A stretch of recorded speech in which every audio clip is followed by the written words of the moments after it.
And now, exclusive Storm Tracker Doppler weather with meteorologist Chase Ward.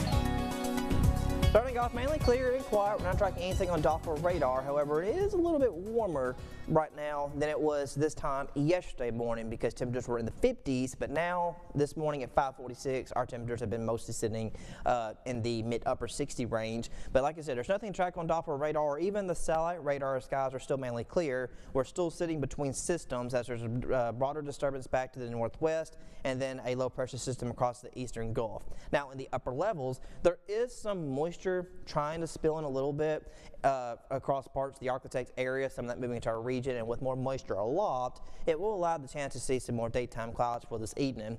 Now here's a look at the current temperatures. Notice Monroe, Monticello, 67, 68, a lot warmer than those lower to mid 50s we saw yesterday. Camden, El Dorado, they're the coolest at 61 degrees.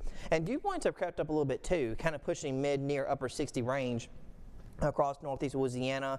A little bit drier to the northwest you go, especially along I-30s. They're in the lower 60 near the upper 50 range. Bust up forecast, we'll see mostly clear conditions, a few more clouds rolling for this evening. These temperatures keep creeping up. As I mentioned yesterday, we're just going to keep creeping the temperatures up each day this week. Now, it hasn't just been that humid. It's not been miserable or anything like that, but our dew points could be sitting at mid-60 range, kind of moving forward and maybe creep up a little bit, even by the weekend with southerly flow potentially returning.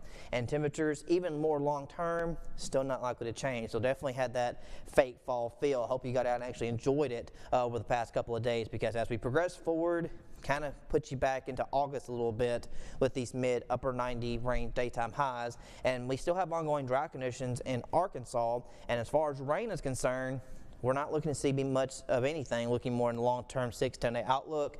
Just for our area alone could still remain relatively dry.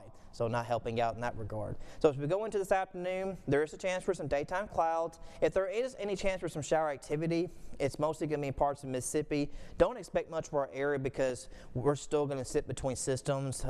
Air mass kind of remains stable across the region. Don't expect much of any way as far as disturbances. So this evening, we'll see clouds kind of move into our out of the east. Like I said, don't expect showers because there's still some dry air, especially along Highway 167 back towards Architects area, that so if any showers are trying to pop up, we'll be battling it out. But there is more moisture further aloft, reason why we got the clouds. So as we go overnight through tomorrow, notice our winds do shift more out of the southeast just a little bit, which is one of the reasons why these temperatures and even the dew points themselves, the further southeast you get, we'll see those dew points kind of on the climb, and these temperatures kind of keep climbing as well through the weekend. So tonight we fall to upper 60s, mostly clear and quiet. Then through tomorrow, mid-90s, getting very hot, and then very hot still even through the weekend and next week with no relief really in sight, neither for the heat or with any chance of rain either.